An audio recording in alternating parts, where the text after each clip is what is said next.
So, so in the beginning there came nothing alone. It was sometimes called chaos or the void, but it was the nothing all the same. Next appeared Earth, so the gods would have some place to stand. And then came Tartarus, the underworld. Eros, love, came into being. Of all the forever gods, Eros was most handsome. He made all others weak. His power was greater than the strength of all to resist him. Out of nothing came darkest night and Erebos, another part of the underworld. This was the first generation of gods. Night and Erebos gave birth to day and space. Let's stop there.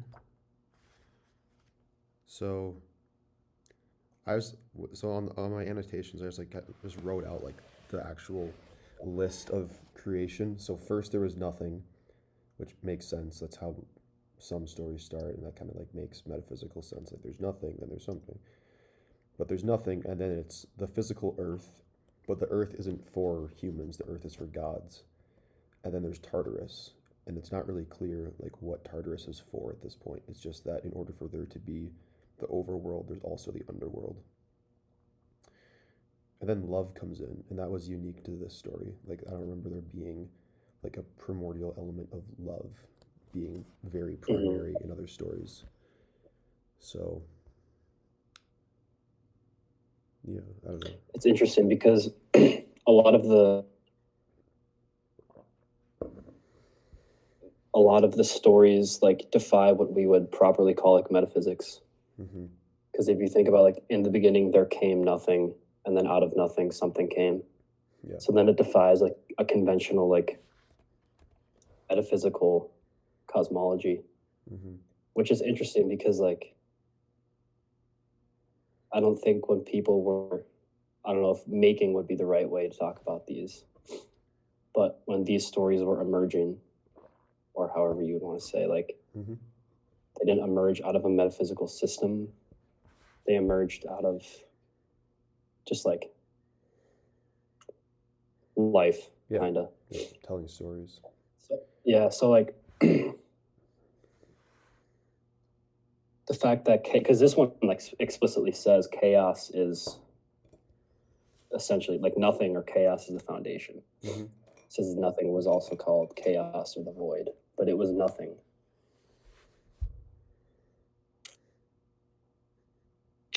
Which is a fascinating concept, right? Because we think like something has to come first, I mean, it so you can get depends. into all the logical conundrums. But Yeah. Like if I was so there's a lot of Buddhism in Lila or just like Buddhist ideas because persons kind of like relate East and West. And I mean this is later on in my Lila notes, but like the idea of like the Zen monk's daily life is a pursuit of creating nothingness out of something, like creating sure. emptiness out of like habitualizing ritual so much that you like forget that they're there and just see the like that dynamic quality underneath. And like that I feel like from like the Buddhist perspective that makes it makes more sense for like metaphysically there to be nothing as the base of something and for that nothingness to be creative somehow because that's what the nothingness here is. Yeah. Obviously it creates. I mean it doesn't like directly create actually, it just says next appeared earth. Mm.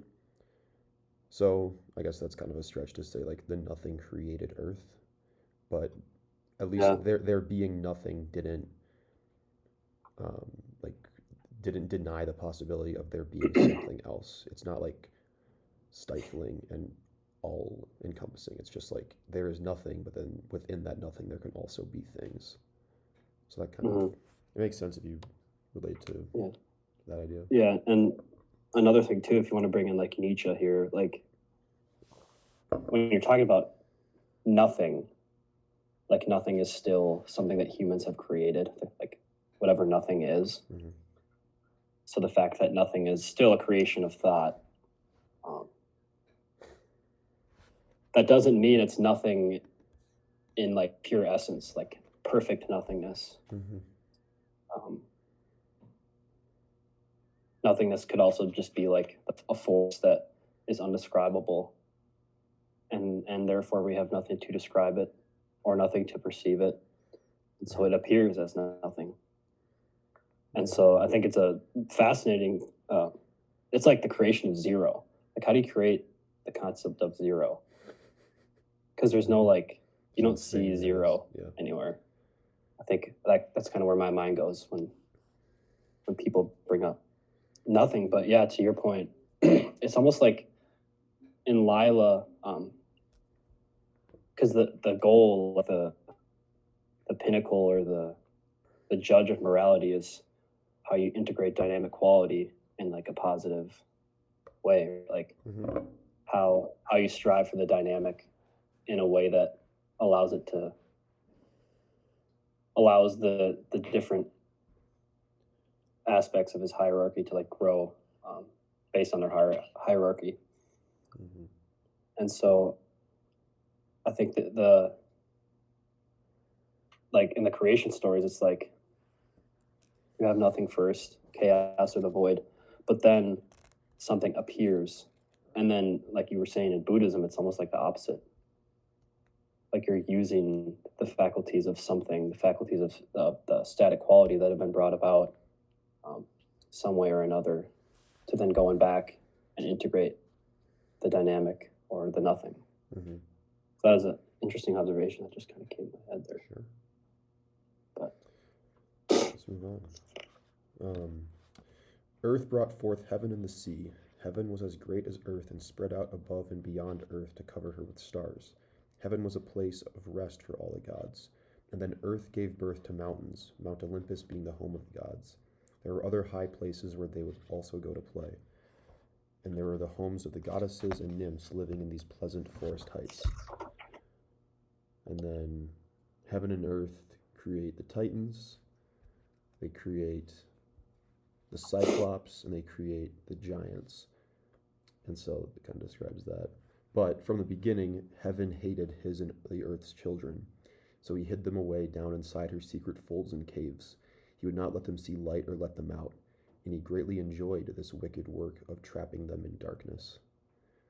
So this idea came up quite a few times in different stories, like so much so that I made like a note for it called like the Frankenstein archetype, like the regretful creator. Like the creator creates something and then regrets it and like hates his creation and tries to destroy it or hides it. Like this happens in Epic of Gilgamesh.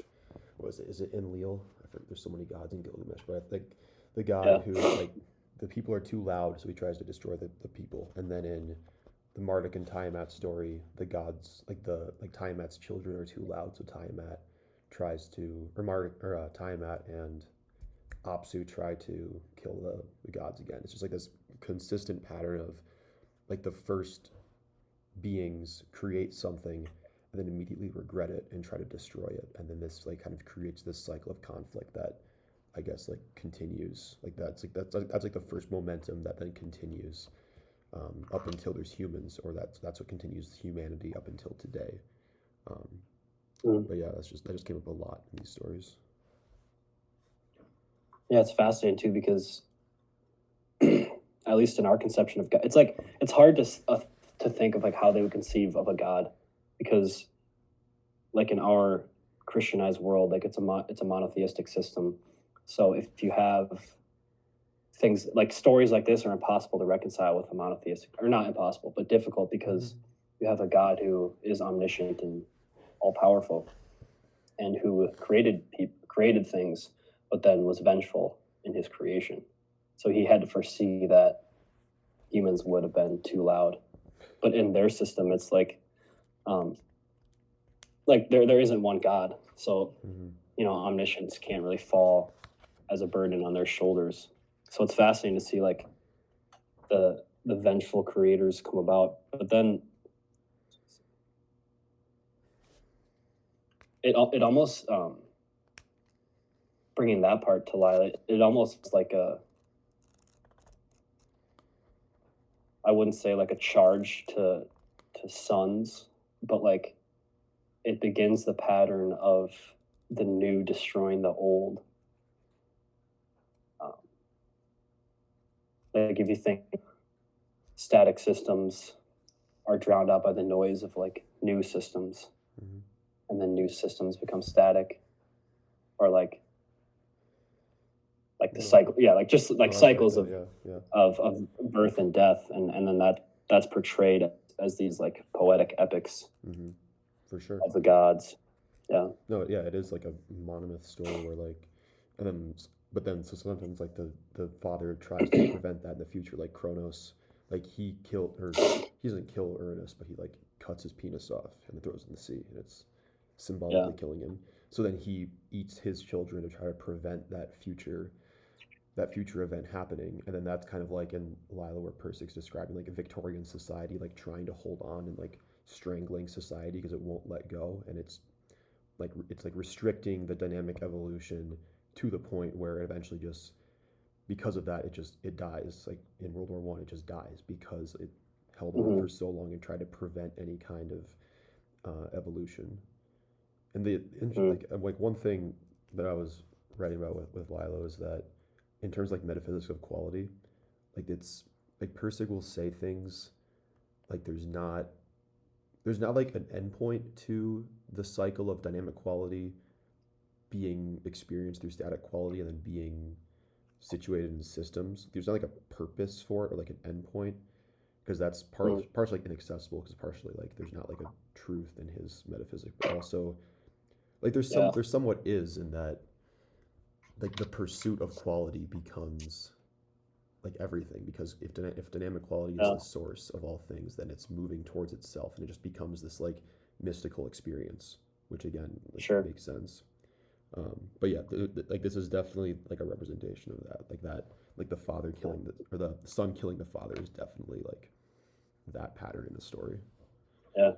And my mind goes back to the chapter. I forget what chapter it specifically is, but when they're walking through New York City, and he has that meeting with Robert Redford, and then Mm-hmm. after it's Lila going through the city, but then he's also it like interplays between Lila and then him walking through the city, and it's like he describes the city as this like cold mechanistic organism that Mm-hmm. reduces human beings to just cogs within a wheel, and that my straight evil father from these creation stories. It was like society has become sort of like evil father, but the way he described it as like maybe necessary or like important.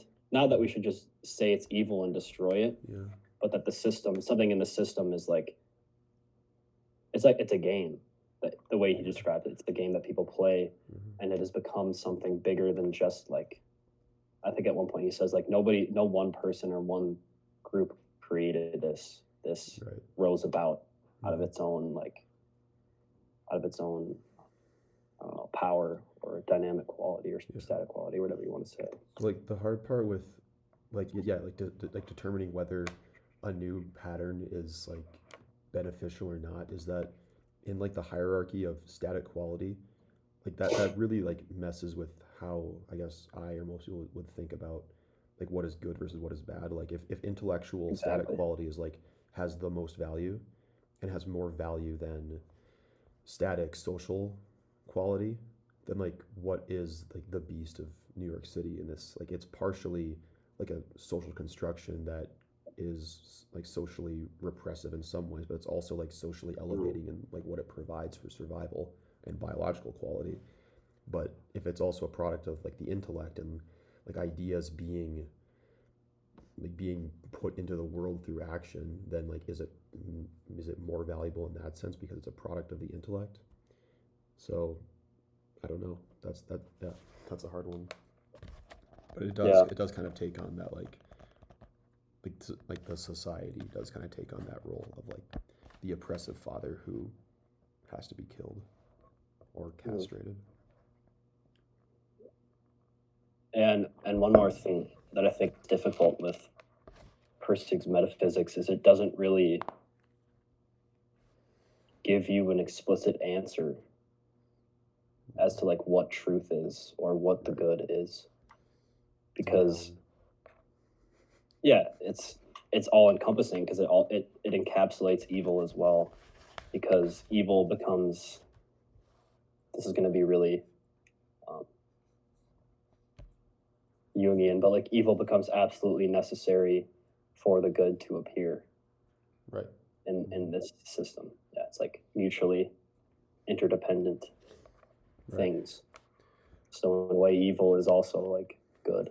Right. Well, and that idea comes up in like almost every one of these stories, like especially like Yes. the Prometheus Yes. story and the Pandora story, and then also like Marduk and Tiamat, where there needs to be like a rebellious action that then would be construed as evil, like Prometheus taking fire in the morality of God or of Zeus. That's an evil action Yeah. against Zeus, but that hmm evil action becomes the momentum for humans, and so like it's like it is like a subjective morality system in some ways, but then it's organized, but within the organization there's subjectivity of like, yeah, I don't know, but that does come up in these Yeah. stories of that And balance. like in the Marduk and Tiamat, like Tiamat is kind of like what is Tiamat like the nothingness, sort of like Time, the chaos, the mother, or like yeah, like right? the primordial water force that Yeah, creates. like when Marduk kills Tiamat, like everything just goes. It's like drinking out of a fire hose, right? Like every every safeguard you had against the sort of chaos of existence is let loose. So you also accept that Right. you're kind of unleashing unnecessary chaos into the world. Right. Or that's Pandora's box as And well. that's, Like yeah. you Yeah. release all of the wicked animals and the poverty and the suffering, but then that also releases hope, and so you get both. And then that just feels like another example of like these creation stories actually having like explanatory purpose as well. Like it's not Yeah. just like a predecessor of a metaphysic, and it's not just like a story that people told because it was entertaining. Like it's also like explanatory. It's like we have these things like scorpions and death but then we also have hope because of them, and so that Mm. it is just like a origin story as well. Do we want to talk about Prometheus a little bit? Yeah, let's do that. Let's do Because I that. think some of the things All would right. connect. I'm So just gonna read the yeah, go ahead. Go, first. yeah, you I'm go. gonna read the first paragraph. Yeah. All right. So this is Prometheus, the creator. Prometheus was wise. He was the grandson of Ocean, the Titan, and the son of Iapetos, who was brother to Kronos. Some say Prometheus was wisest of all the gods. His name means forethought. Prometheus helped the great god Zeus in the war against Kronos, the father of Zeus, and Kronos' brother, Titans.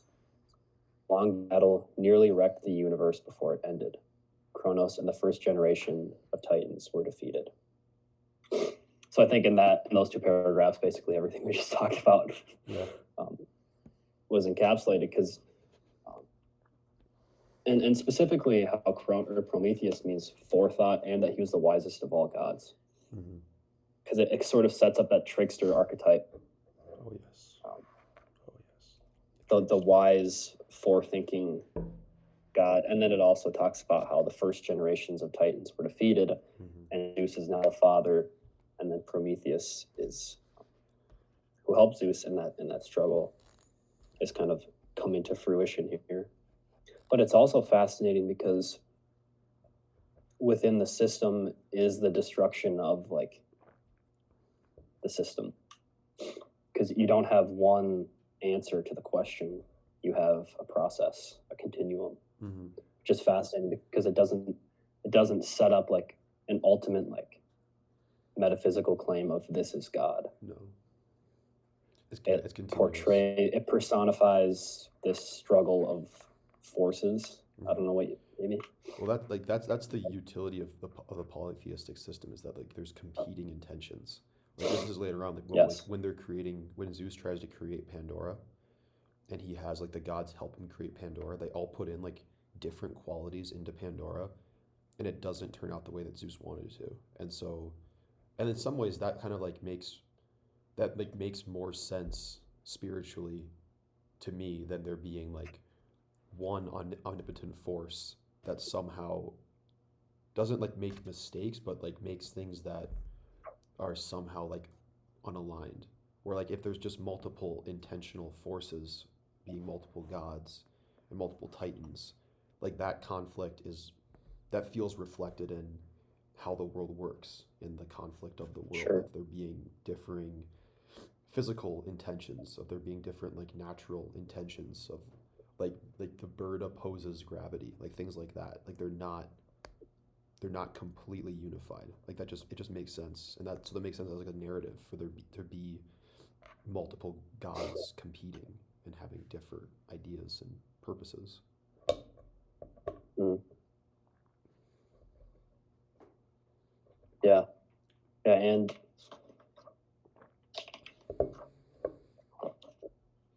we keep going here.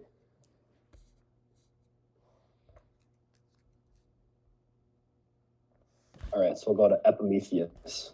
Yes. Epimetheus was also a brother of Prometheus. Epimetheus always followed the first idea that came to him.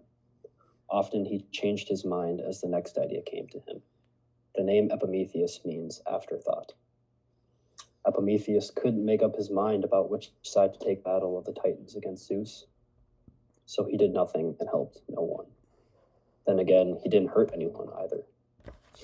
Now Prometheus and Epimetheus were to make men and all the animals. It was the will of the gods that they do so. Zeus didn't care, for the gods had made him their king, and the creation of lowly earth beings meant little to him. It was decided that Epimetheus would make men and animals, and Prometheus would put on the final touches so that there would be no mistakes. So here you have Zeus portrayed as the evil father who is Neglectful. sort of, neglectful and completely ambivalent as to the end of his children. Yeah. Which is great. And then Prometheus, who is forethought, and Epimetheus, who is afterthought. But Epimetheus is just funny. Like when you get to the creating the humans, like, it's just funny.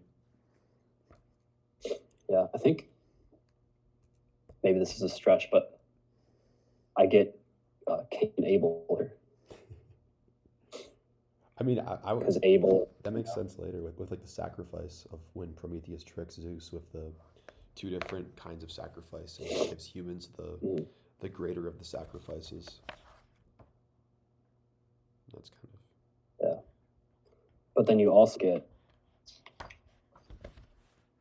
don't know where I was going with that thought, but it's funny because it's like Prometheus sense represents like rational and intellectual like thinking, and that's subduing the wills for the future, or the will of the whatever for the future. And Epimetheus is sort of romantic characterization, to bring a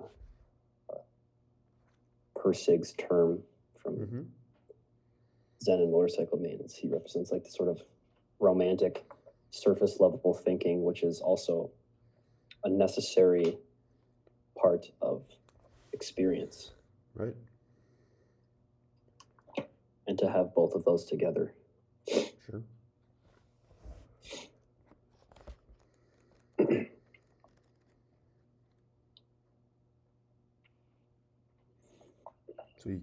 So Epimetheus creates humans, or he creates all the animals, and he gives them like all his best ideas.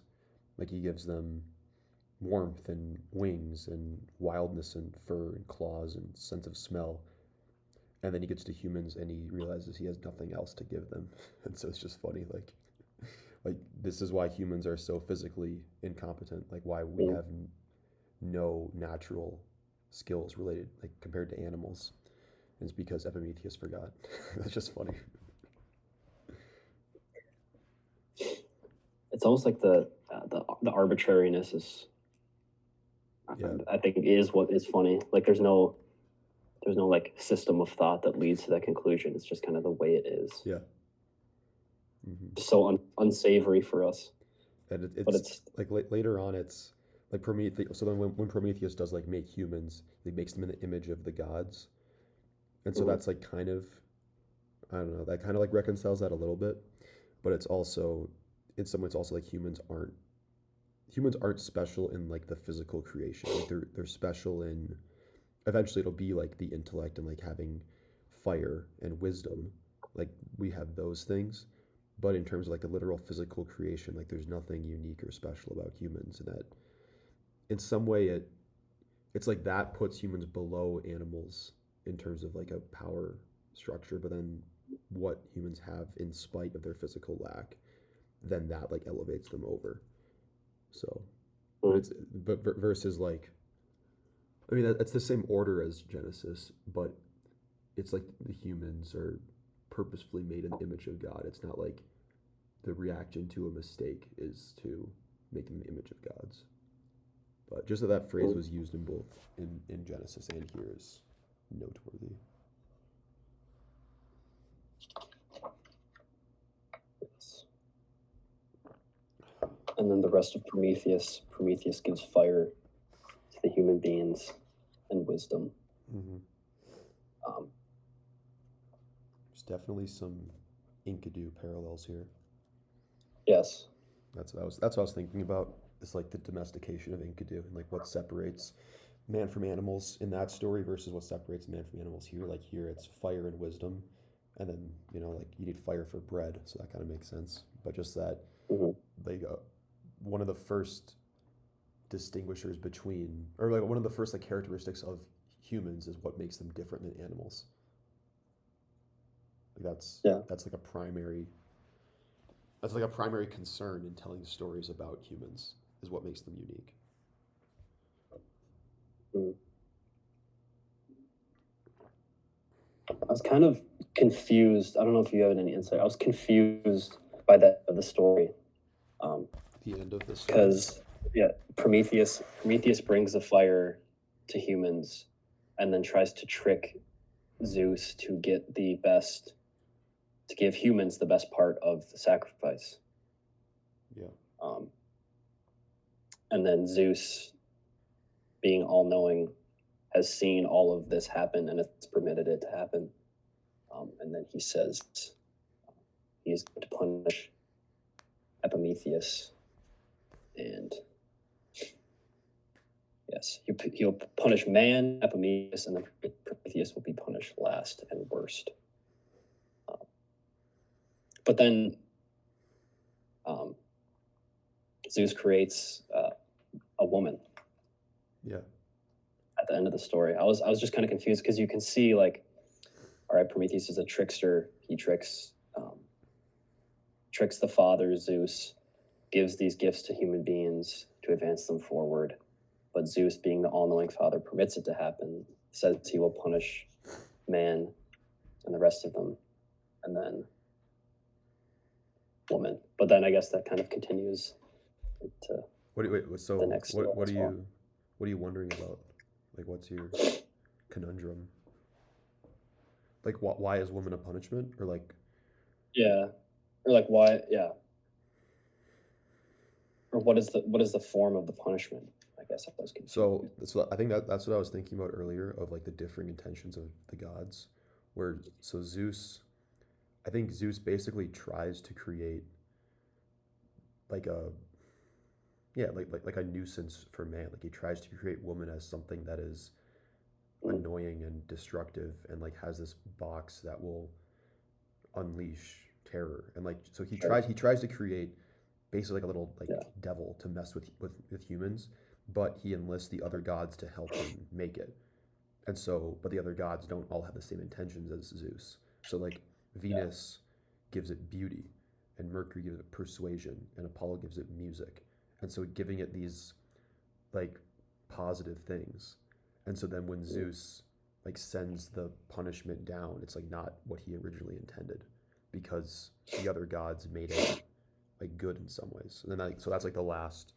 So like Zeus is ultimately tricked by the other gods, but Yeah. it doesn't seem like purposefully. It's just because he enlists their help. Like so he says, "My creation will take care of them." He laughed, like I assume, like take care of them, like it will like punish them, but it did take care. For it was a woman made Mm. in heaven, and she was lovely to behold.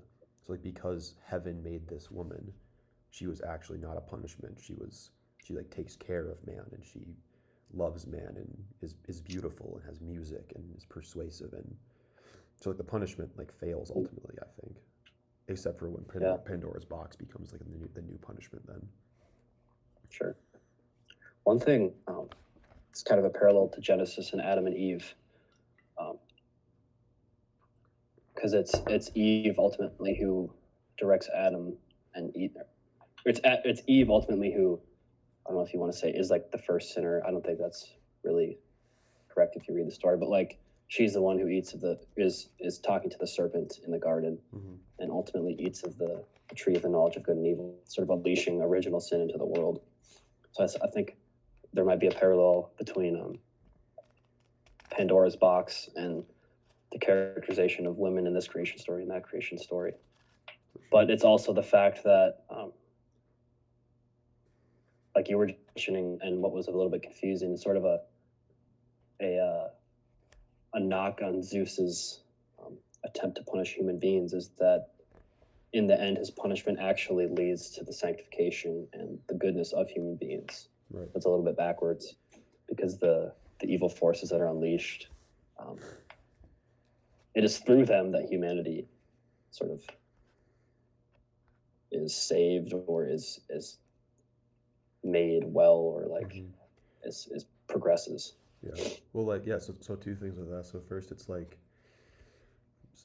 the gods and the titans, like they're not perfect. Like they're just like extremely human. Like I think that's I had a class on Greek mythology in like freshman year, and our professor like talked about that, where it's like a really good way to understand gods and heroes in Greek mythology is they're just extreme humans.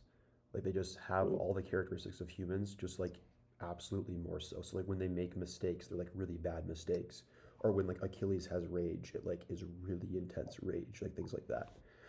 Um, and so like here Zeus is like king of the gods, and apparently he knows everything, but he isn't all powerful. Like he's still, despite his knowledge, he still makes mistakes. And so that's, and again, like that's what creates the conflict in stories. Like that's the source of conflict in the Iliad and the Odyssey, is like these gods fighting each other and not being all powerful and knowing. But then, and then ultimately, like what you said, like the mistake like backfire, or the punishment backfires, and it kind of does also in like the release of Pandora's box. Like Yeah. Zeus's intention in Pandora's box is to give humans these horrible things that kill them and make their lives suffering. But then ultimately, like if you read like the Iliad, again, the Iliad and the Odyssey, it's like this the source of the power of those stories and the source of why the gods are so invested in the humans' lives is because they have suffering and death. Like that's what makes their lives interesting and worthwhile. Where like the gods are immortal and like very powerful, so they just don't have as repercussive conflict of themselves. Like when who is it? Is it I forget who it is. Who fights Ares in the Iliad? It's either Hector or Achilles, but someone fights Ares, and Ares gets like horribly wounded, but he doesn't die because he can't die. So he just is like wounded for months, just like hanging out up at Olympus, and like so his life is just it's made like purposeless because it doesn't end, and so that's what makes like these human lives so much more like yeah important and meaningful is that they end. Like that's like so the gods ultimately like envy the humans because they have pain and finitude, where the gods are just like endlessly living on Olympus, and that's boring. So the punishment does fail in that way as well. Yeah. Yeah. That's right at the beginning of the Iliad, right? I think so. Like Yeah, so I totally forget who fights Ares. Let's look it up. No, I remember that because Is it they're like Achilles? on the battlefield and then somebody hits him and he like shrieks and like goes up to Zeus and Zeus is like, Yeah. "You're so soft." Oh, does Athena? Because he switches sides mid battle to help Hector, so he joins the Trojan side, and then he's defeated by Athena. Oh, so I guess Athena fights him. I don't know. I thought it was a human, but yeah. Anyways, same result. One thing's interesting too is to um, like psychologize these like gods too, and make them as they are like the personification of different aspects of humanity that exist within humanity, but are like sublimated from humanity as well. Because like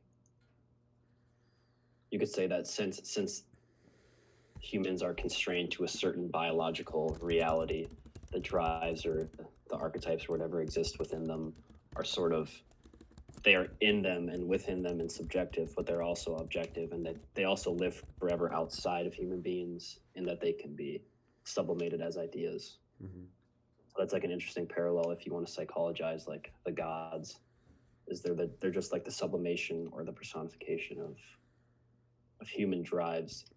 And so to have them be competing and to have be struggling and killing each other and making mistakes is actually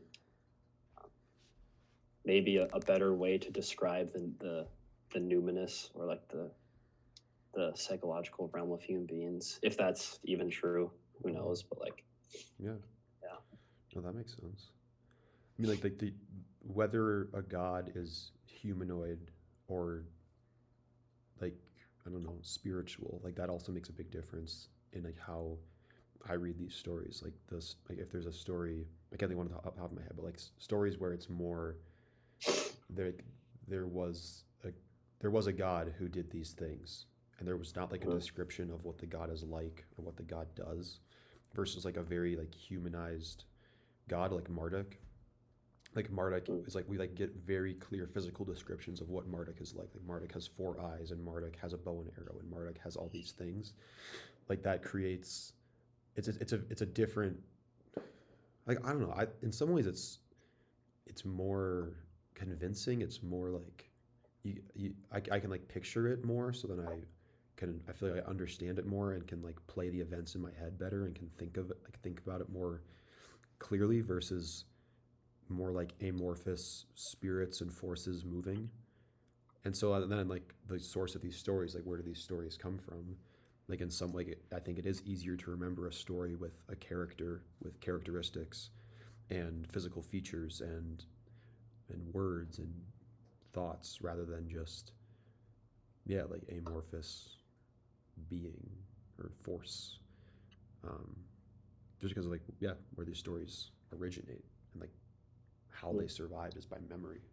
And so what makes a story memorable might make it more like we end up with this collection of stories not necessarily because they are the most descriptive of what reality is like. We end up with these stories because they somehow survived for a few thousand or a few hundred years. And so what makes them memorable might like that's what gives them life more than their truth or their insight. Yeah. And then getting into the I kind of want to bring in a quote here from a Earth Starter, which is like the turtle. The turtle dives into the bottom of the sea. What page? It is 36. Yes. So just to preface this creation story is a little bit different than the sort of what would you call it, theology, where like the gods are like warring against each other for creation. This one, it starts similarly. It's in the beginning, all was dark. There was water everywhere. No sun, no moon, no stars. And essentially what happens is there's this god, Earth Starter, and he's conversing with Turtle and some other people on a raft. And Turtle goes and dives into the sea. And it says, Turtle was gone 6 years. When he finally came up, he was covered with green slime. The only earth he had was the tiny bit under his nails. The rest had melted away in the water. And I was just looking at that as you were talking about how like it's fascinating how we have certain stories, and then to ask the question of why those stories have stuck with us. Mm-hmm. And it's like why and I mean I think the answer is kind of in this paragraph, because the only earth that Turtle had was under the tiny bit under his nails. It's like the nail the part under your nose is the hardest part to clean out. Like that detail is That's just true. It's like I sure. remember it. Yeah. Yeah, it's so like true that it's like it's just like stupid. Like, you know what I mean? But like, Like it's because so you can random. take Like it's you, like why this detail? yeah, Like and it's because like everyone can relate to that. Like oh yeah, the dirt under my fingernails. Like that just is what happens. it's like, and then speaking and taking it metaphorically, it's like that because we're not really talking about a turtle who is taking earth out from the sea and bringing it up and creating land. We're talking about going and confronting chaos, taking truth from chaos, and then sort of the chaos of life, sublimating the truth down to the stuff that you can't get out and that you're left with. And I think that's the thing that makes the creation stories resonate, because when you read them from a literalistic lens, they're so arbitrary and so weird. They're still like good stories. A lot of them are fascinating to read, but they don't mean much. But then when you read them from like a let's say within the lens of the metaphysics of quality, there is like a sort of charge that they give you, and it's like that meaning we started off talking about, that isn't like an answer, but it's more of like the arete or whatever. How do you say that? Arete. Yeah, arete, like virtue or excellent responsibility, and sort of like owning up to the charge, which is maybe like the preservation of the species, but also like finding light in the darkness, so to speak. Yeah, I think unless you want to have more for you have other things to talk about with that story, or should we move to a different story? Because the other Turtle Island story, I just partly because like this story is more similar to like the Ojibwa story I know as like Turtle Island story. Okay. So the one that's on 59, the woman who fell from the sky. So partially, so first thing I was thinking about is like when you're saying like these stories are like they're somewhat arbitrary in that it's like it's just kind of random. It's like why a turtle? Like why couldn't it be like a beaver's tail that we build the world on? Like why is it a turtle? Like things like that. And I think I mean part of it is like imagining myself like living in this society. Was it says Huron? I think, yeah, Huron. So if I'm living in a Huron society, that's just a different ecological perspective than my ecological perspective right now, where I don't think of like I don't think of like turtles or also like living here like I don't think of turtles or loons or what else do we have, the other animals that dive down, whatever the other animals. Like I don't think of those animals like on a daily basis. Like, I'm not seeing them, and so they're not prominent in my head. Versus if I'm living, like in the Ojibwa story, it's like a muskrat is the one who ultimately like dives down to get the dirt, and so if you're seeing like a muskrat close to a daily basis, like dive in water, like that just becomes that it's normal. It's like that's just part of life. So it's not. It would make sense for a story to include a muskrat diving down from water because you just saw a muskrat dive into water the other day. And so like your relationship to the natural world and where you're living is going to create such a different perspective on like what would make sense and what is realistic. Like is it realistic for two loons to fly together overhead and like create a pillow? It's like if you see two loons flying together like that, yeah, that could be a pillow. Like you could land on that maybe.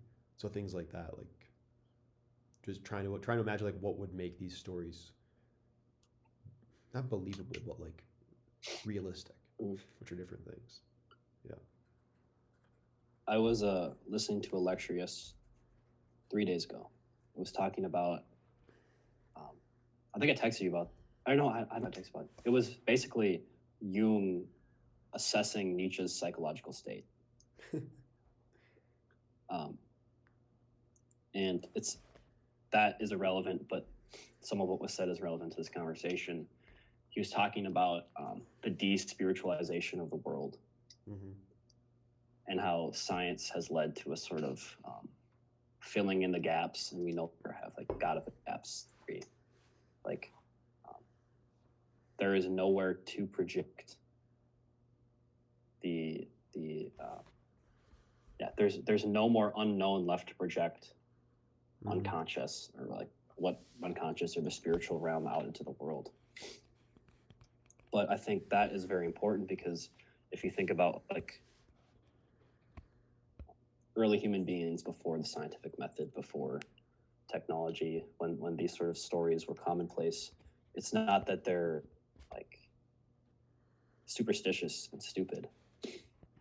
It's the fact that they literally lived in a different world than we did. Yeah. In terms of their conceptions of what was real, and because if you think about it, like it's very logical to think, if you don't have science, if you don't have all these things, spirits inhabit the world, and that two loons flying together creates a pillow, or like when animals dive down into the water, they're bringing up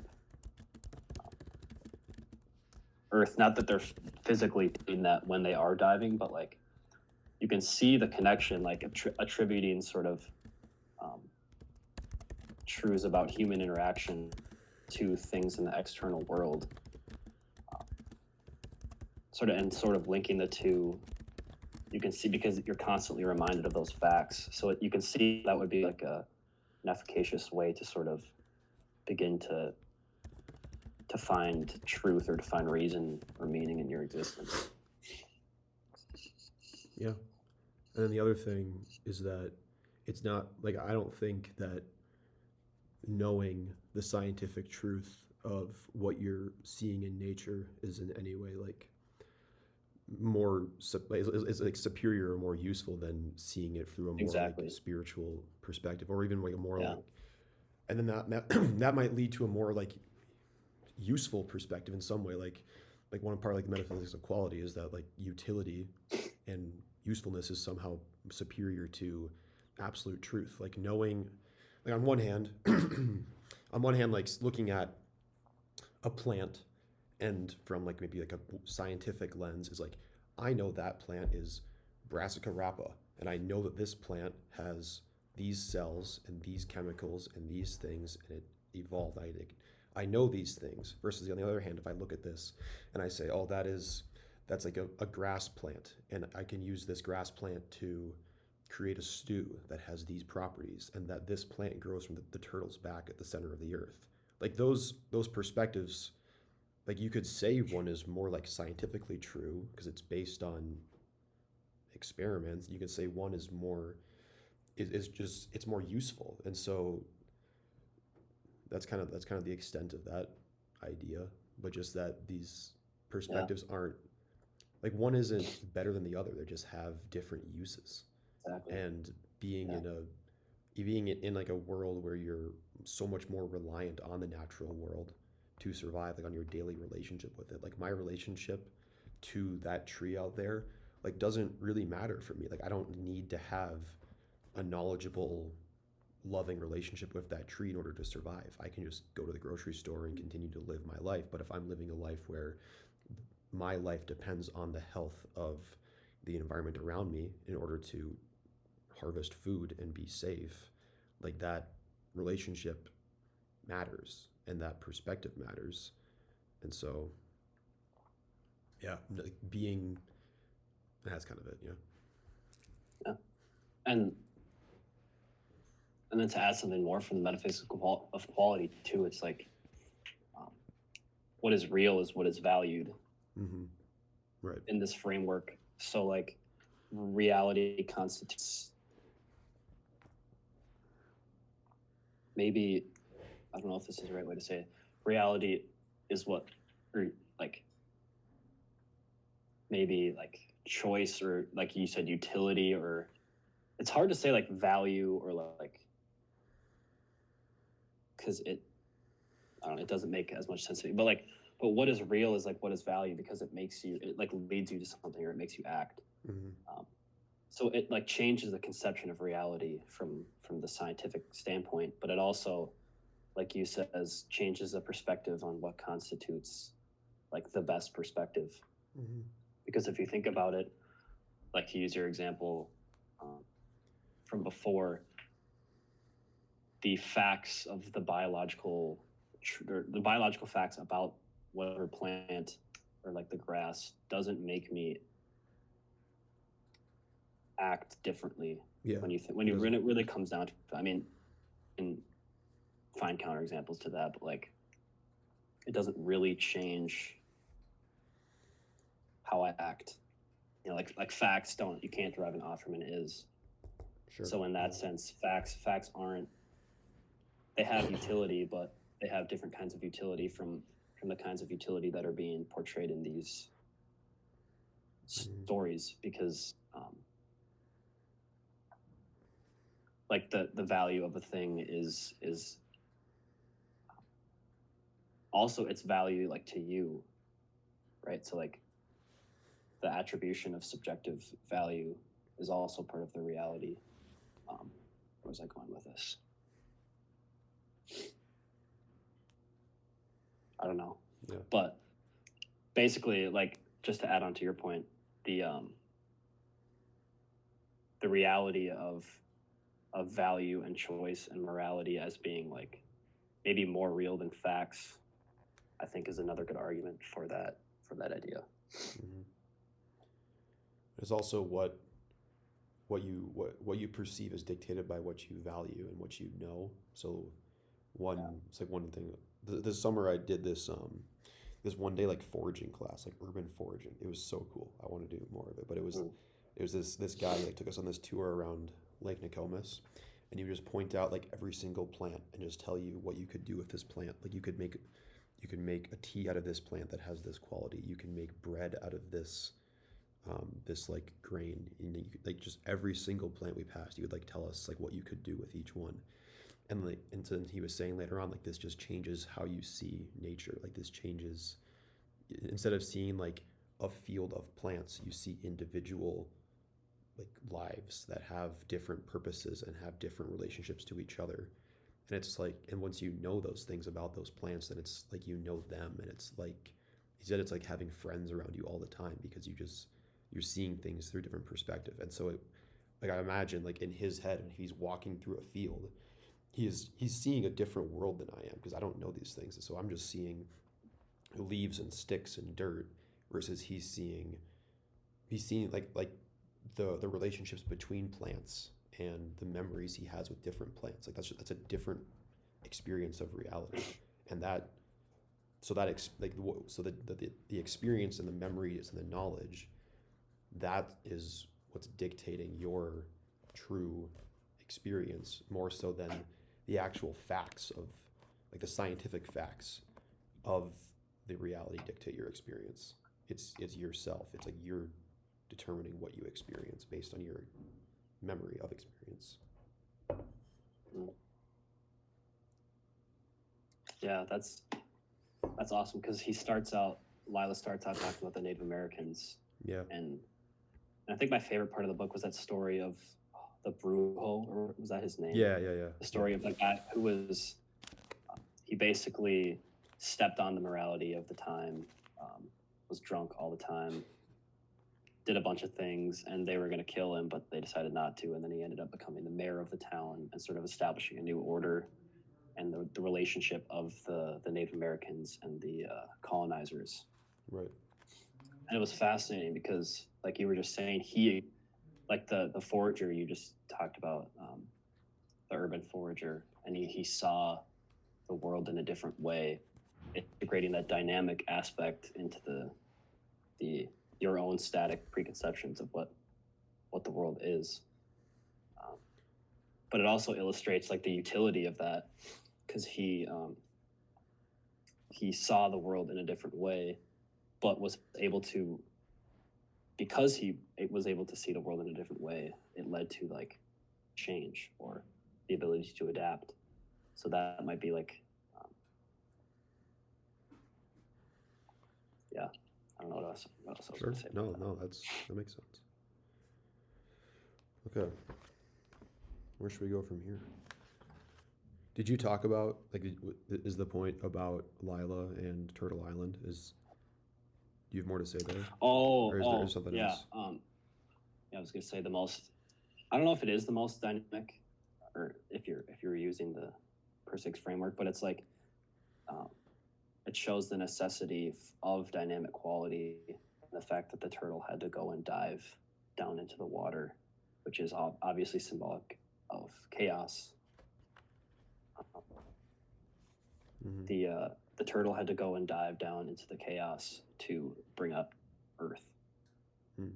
And I thought it was just like the simplest summation of the metaphysics of quality, and especially at the end when he's talking about insanity, he's talking about like what does insanity actually mean, and is there utility in insanity? And I think he would say yes, and that insanity is culturally defined.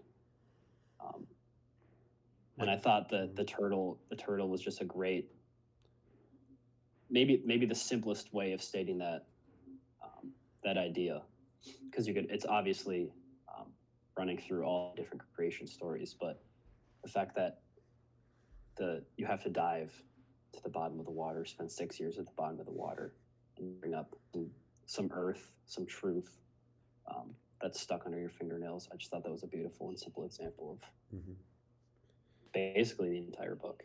Yeah. And maybe also the turtle is somewhat insane in that way, because it's like a new action, like in the same way that like Lila's insanity is like, she's insane because she does new things that don't fit within her cultural framework, but like there is no cultural framework here for the turtle, and so what the turtle does, I don't know, like that, you could understand that as insane, like doing something that is new and counter to what is. So like insanity as, yeah, like all these stories are insane in that way, because they're the beginning, and so there's no culture to act in accordance with. So it's just acting without cultural context, and that, like Percy would say, that's insanity. So creation stories are just insane creatures doing things. Yeah, like your urban foraging class is insane to take, because why would you ever need to take an urban foraging class in a society that has plentiful food and grocery stores all the time? Right, for sure. Okay. It changes your perspective too, because like you're talking about, like what you look at, you value. So it maybe subjectivizes things in a way that's honestly useful, like in your daily life, like and interactions with people. It's like the interactions have meaning now, because that the person that you're interacting with is, they probably share a lot of cultural and social norms. So like, that's one way that you can like interact on one level, but their experiences are going to be dynamic to you, and that this framework says you actually need that to be able to continue to grow and to bring something useful to life. Right. So like it like animates your interaction with people, because in the same way as you have many things that I've never experienced, and ideas that are your own, and that they might be like similar ideas to me, but you conceive of them in entirely different ways. And that fact is important and absolutely necessary for survival or for progress. Sure. I think is an interesting way to think about human interaction, and a way to think about these stories, because most of them sort of integrate that subliminally in the story. And that the person you're interacting with, or the thing you're experiencing, like that, through that framework, inherently has value because you're experiencing it. because it's an Yeah. object, because it's a piece of your experience, that means it has value. And so it's worth getting into and like genuinely experiencing versus like passively existing near it, like existing with it and in like in conversation with it or them or yeah, that makes sense. And I think one more thing to add, Hmm. um, I think I brought this up, or you may have brought it up earlier, is it doesn't give you like the satisfying answer that we would seek in the sort of rational scientific age. But um, what I've kind of been pondering, having since read these two books, um, is asking for an answer like a "this is good, this is evil" type answer, Hmm. um, seeking a duality. Is that just the wrong? Are you looking in the wrong way? Like, is that wrong to seek an answer? Because, um, Yeah. like, I think the more you seek an answer, the less. So the more you seek like an answer, like an explicit yes or no to life or to truth, the more it just sort of runs away from you or becomes just infinitely complex, Sure. um, because you're having to integrate. Essentially, like it's like dividing by zero at Right. the end of the day, Hmm. and that's the power of these stories. Is like you actually don't have to divide by zero. It's it's a continuum Hmm. that individuals bring to like each interaction. Yeah. I mean that was like the initial problem of Zen motorcycle maintenance is like the infinite hypothesis. Yes. Like Yes. there's no like you can't find a way to determine whether a hypothesis is worth pursuing or not because there's just infinite hypotheses, and so you're better off Mm. just like picking one and fully going with it and then seeing what happens or abandoning the Yeah. whole adventure. All right, I go to the Yeah. bathroom. Let's pause for like 2 minutes and then we can All right. continue if needed. Too much coffee.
My buddy's about to finish the marathon. Oh, really? Yeah, he's got 4 miles. What's his time at? I think he's gonna finish like 4:20, 4 hours 20 minutes. Sweet. Are you gonna what's your plan for that? Are you gonna try to get another one? 2025. So the same one next year? Yeah, because like eventually, like this summer, I was just like training and like gaining so much momentum. Like I was just like getting up every morning and just like, oh my gosh, I love running. It's so amazing. And then I got to like 11 miles in my build. And then like, so you like go up and taper and then go up and taper. Yeah. Like that's sort of the structure that people use. And I didn't taper enough on my taper week. Mm. I ran an extra day. That was stupid. And then on my long run that week, my knee got destroyed. It's like a single thing that like, cause so like injuries happen so slowly in Yeah. running, but it's Yeah. like you're going so far that it's like once it's hurt, it's like really hurt. Yeah. It's like that, like the level of pain is subconscious for a while and it's just building and building and then bam. So what was it? Like what was your knee? Like what happened? I had IT band syndrome. So that was the first one. Yeah. Which took me out a month and a half. And then I still had a month before the race. So I was like, sure, I'll just try again. Yeah. And I was actually doing, I ran a half marathon. It was like 2.5 hours. So Yeah. it was pretty slow. But like when you're training, you go slow. Yeah. And that was like, it was pretty easy, honestly. But then the next run I went on, I couldn't walk after. Jeez. And I subluxed the bone in my foot. Because you run and the streets are like cambered. Yeah. Like your feet adapt to the camber of the road. And like the more you run, the more susceptible your feet and like just everything to like, it gets lazier and lazier as you go. Yeah. So like the muscles start to just adjust to like the road. Yeah. And then it's like imprinted in you. When you run on flat roads, it hurts really bad. It's crazy, but it's like, it's so fun to like battle. It isn't fun to battle the injuries, but it gives you something to struggle Sure. against, yeah. Which is, you know, what you need. Right. That's true. All right. Should we hit on anything else?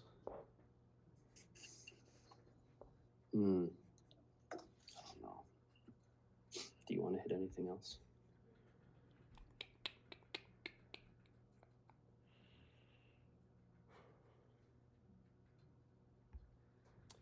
I don't know. Not really. Like, just looking at all my notes, just reading through and see if I want to talk about anything.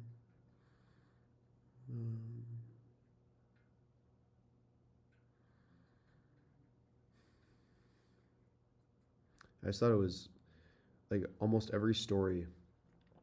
If humans were created by a god, it was always out of clay or mud.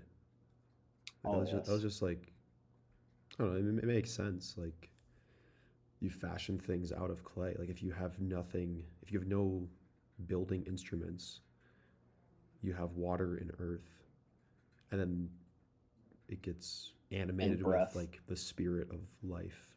And so, or in the Marduk and Tiamat story, it's blood. Like life and water combined create humans. But so there's always an element of water and an element of like what life is. And then with that story, with Marduk and Tiamat, like Tiamat is the creator, like the ultimate creator of all things and like the ultimate mother. But then also she doesn't just create like life and positive life. She creates like destruction and death, and she creates dragons that have poison for blood. And so it's like a complete inversion of life. And so it's like the idea of like life is not, or like the earth is not just a creator of life, it's also a creator of death. So, and that's different. And I feel like that story and the Greek story, especially of Pandora's box, of like there being like wicked animals, like that's a very different perspective on the natural world compared to like the Turtle Island story, or I guess like Ojibwa stories that I know of. Like the idea of like an animal being wicked like isn't really a thing, or like parts of the earth being wicked. That's like that doesn't fit into the stories that I know about from the Ojibwa. It's more of like things can be bad. Like there can be like wendigos, and there can be like evil spirits, and there can be bad things, but at its base, earth and life and animals and people are like unified in this like symbiotic loving relationship. And then versus in Pandora's box there's like evil animals, or in Marduk and Tiamat, like Tiamat creates like evil dragons. And so that's just a different perspective on what the earth is that I was thinking about. So would you argue that it's more complete than, say, like a monotheistic cosmology where there's evaluation and hierarchy to creation, and that the good stands opposed, or like the good is maybe like evil is the absence of the good, and there's like a sort of hierarchy of striving, and then things are valued based on their like closeness to the good. And then it sounds like in most of these stories it's more like good and evil stand side by side in a sort of unified framework where there is bad things, but they're actually required for Yeah. for people. But yeah, the clay thing is interesting. Mm-hmm. Like dust of the earth, clay and molding. Like the similarities in the stories also always require a question of why it is that way. Like what truth are they trying to convey by saying that we are molded of clay? Maybe it was because they were able to mold figurines of clay. Yeah, like you can And do that. so You can. create figurines of human beings Right, like you can imagine that. or something like that. No. Yeah, it's a relatable story.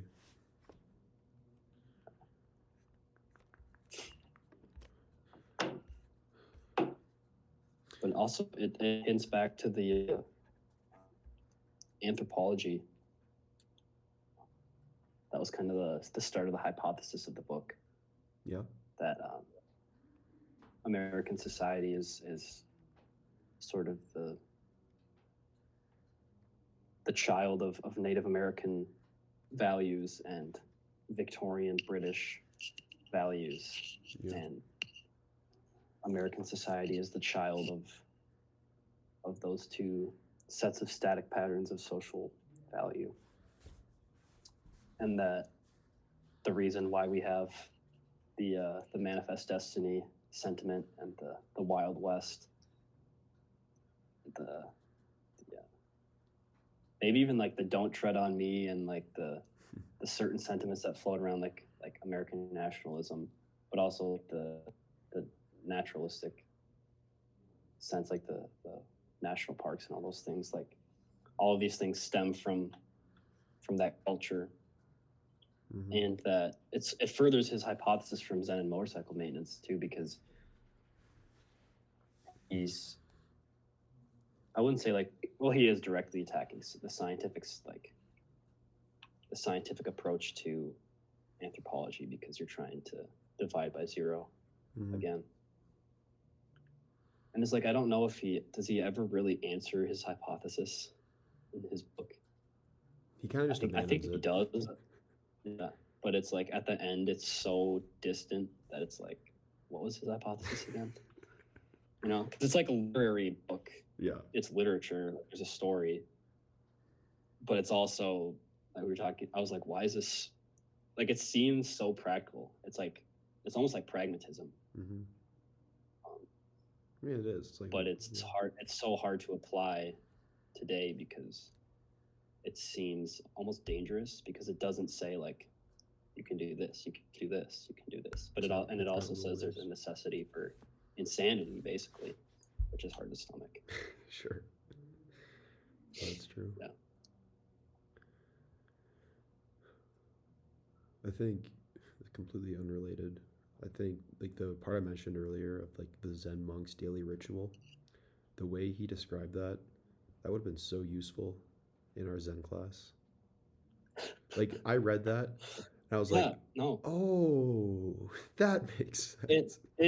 I totally agree because we did not learn anything about like samurai culture or like we did that one martial arts thing, but it was like I feel like you can't separate Zen and like we talked about the militaristic discipline, but never in a way that was like because that was like bringing Jared's it into whole thing. Zen practice.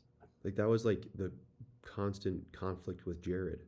Is he like he just was, and it was like a great point. Is like, why would it be true that after you experience enlightenment and realize the emptiness of all things, that you continue to do the empty practices?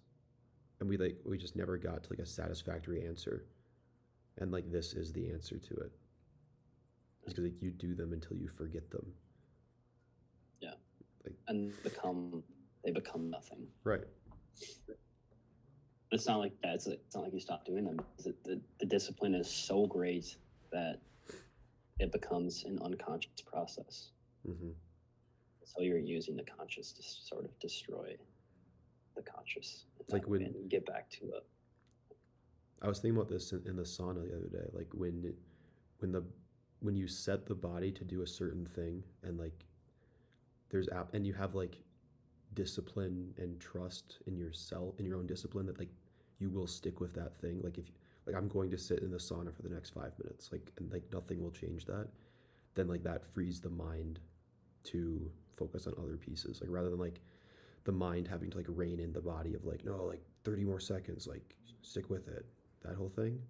Like if you're able to just like drop away the mental need for discipline and just keep the body in the same place or keep the body in the same ritual, that completely frees up the mind to think or to I think that's a great argument for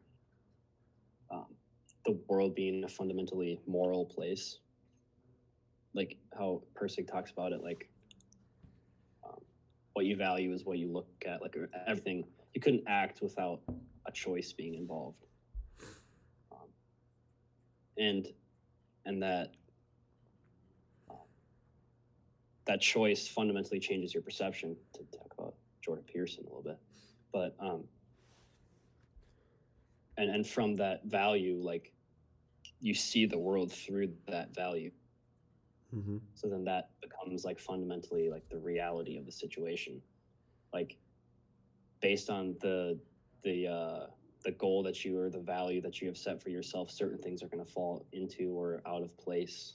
For example, like I'm trying to run a marathon, and so certain things and certain facts become very appealing to me, and certain things that used to be appealing to me just don't matter at all anymore. Mm-hmm. Like, for example, I used to play baseball, and now I'm just like, what is baseball? I'm a runner, because that's the value you set for yourself, right? Like that's the framework that you see the world through, is that the thing that you're directing yourself towards, and it fundamentally like organizes the facts that are important to you. And it's not that the facts aren't like, it's not like other facts aren't real, but it's like the facts that are most important to you will arrange themselves in front of you based on your goal. And so like that I think that is one way that the metaphysics of quality is very satisfying, is that it gives you an answer for that. Mm-hmm. And it also gives you a sort of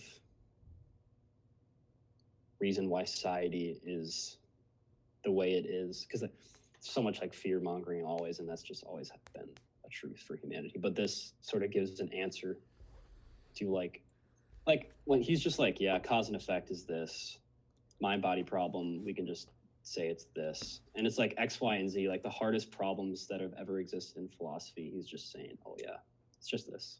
Mm-hmm.